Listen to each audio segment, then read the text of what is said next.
What's up, everybody? Welcome to your warm-up and workout for April 9th. The workout today is called Spaceship. This is going to be your warm-up for that workout. All right, so today we are going to do 5 rounds of 5 Russian baby makers. So Allie's going to stand about squat stance apart. She's going to squat down and grab her toes or her ankles or maybe even her shins, but she's going to focus on dropping the hips down, keeping the arms on the inside of the knees, and then raising the hips up.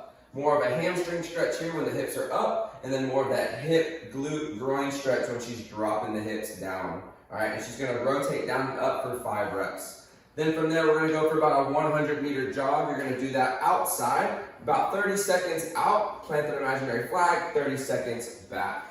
Then from here, she's got dumbbell deadlifts. Now, if you have a kettlebell, feel free to do this with your kettlebell. We're gonna start the first round with some RDLs, or stiff-legged deadlifts. So she's gonna hold the dumbbell by both of her heads. Again, we're trying to focus on lengthening the hamstrings, stretching out the lower back and glutes and hammies. All right, as she stretches and reaches down, she's focusing on stretching those hamstrings, getting that nice stretch, and then standing up tall. All right, then again, you go back to another round of Russian baby makers. All right, again, dropping that down for 5 reps, another 100-meter run, and then on the next round, what she's gonna focus on is doing dumbbell deadlifts, where she may actually dumbbell deadlift, picking the dumbbell up from the floor, each arm for 5 reps. So alternating, again, focusing on dropping the hips.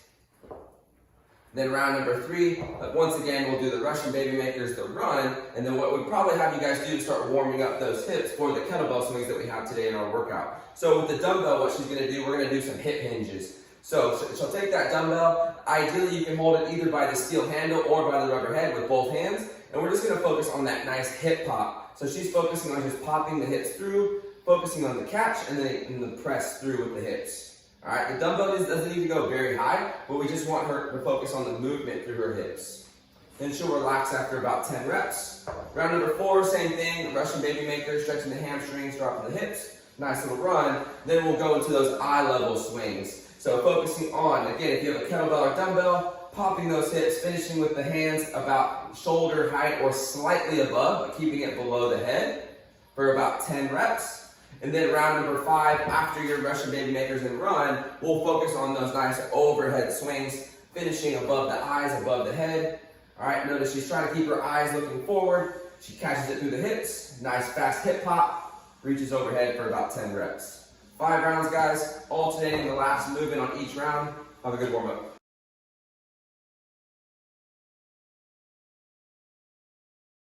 Everybody, welcome to your workout for Thursday, April 9th. Today's workout is called Spaceship. Today, you guys are going to be going through 5 rounds of the following movement. Now, today, if you guys don't have any kettlebells or dumbbells, you guys can use a heavy object such as a backpack, a gallon of water, or something that you can hold with 1 hand or 2 hands, all right? So movement number 1 in our 5 rounds is a 100-meter farmer's carry. You guys are going to take that object, standing up nice and tall, you're going to walk out 30 seconds. At the 30-second mark, you will switch arms and walk back to where you started. Use that distance for the remaining of the workout, so you guys don't have to time yourself each time, but again, a nice 30-second walk out and then walk back. Same time frame or distance, all right, you guys are gonna go for a 200-meter run. So this time you're gonna run for 30 seconds out, covering as much distance as you can, and then at the 30-second mark, you will run back. That's gonna be your time and goal for your 200-meter run for today, all right?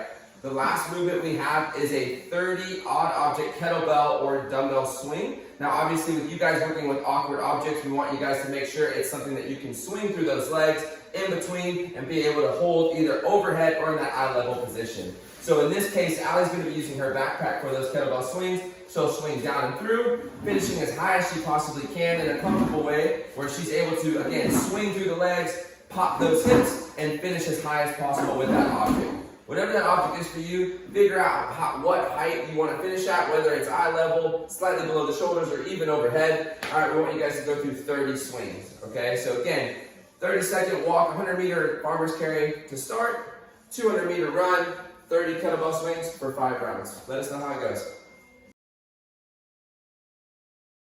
This workout for Thursday is Spaceship. Now, this is for you guys that don't have equipment. All right, today we're going to do 5 rounds of the following movement. Starting off with a 100-meter farmer's carry. So whatever that awkward object is for you, a backpack, sack of cans, whatever that is, something that you can grip with one arm. Now again, when we're doing those farmer's carries, we want to try to hold that object in your arm for 30 seconds, walking in one direction, and then 30 seconds with the other arm walking back. So again, when you're doing those things, making sure you guys are standing up nice and tall, I pull those shoulder blades back and I'm able to walk in a nice consistent straight line position, and then obviously switching arms on the way back. Then second movement is gonna be that 200-meter run. Now again, we are wanting you guys to kind of gauge this before your workout. So the way you kind of track a 200-meter run, it's about a minute, maybe a minute 15 of running. So you're gonna run in one direction. Now when we mean run, we want you guys to stay at a consistent pace that you think you're gonna be at for your workout. So nice strided out jog for 30 seconds in one direction, plant that imaginary turnaround spot, and then make your way back. You'll hit that spot every time for your 200-meter run in your workout, all right? Finishing with 30 odd object swings. Now for these swings, we want you to have an object, if you can, that you can grab with two arms, two hands, and be able to swing through your legs, very similar to a kettlebell swing. Obviously you don't want something too wide. You want it to be small enough or thin enough to where it slides through the legs. I'm able to engage those hips for that kettlebell swing position, pop the hips through, finishing whether it's eye level or all the way overhead, or even if it's something really heavy, then we finish below the chest for 30 reps. You guys are gonna do the farmer's carry, the run, the 30 kettlebell or odd object swings for 5 rounds. Let us know how it goes.